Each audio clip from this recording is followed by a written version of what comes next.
उकिरड्यावरून उठवतो. पुढं म्हणजे मग ते सरदाराच्या शेजारी बसतात. याला म्हटलंय कृपा. याला काय म्हटलंय? कृपा. हालेलुया. आमची लायकी नसताना जे प्राप्त होतं ना, ती देवाची कृपा. कोणती देवाची कृपा?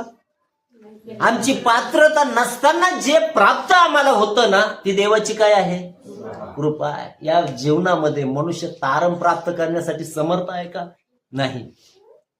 आणि म्हणून आमचं तारण देवाच्या कृपेने झालेलं आहे. कशाने झालेलं आहे? देवाच्या कृपेने. या दिवसामध्ये तो आपल्याही जीवनामध्ये आम्हाला धुळीतून उठवण्यास काय आहे? तो समर्थ आहे. आम्हाला उकिरड्यावरून उठवण्यास तो काय आहे? याच्यातून काय दिसतं? तो आमची परिस्थिती बदलणारा परमेश्वर आहे. तो आमची परिस्थिती. उकिरडा किती खालचं ठिकाण आहे.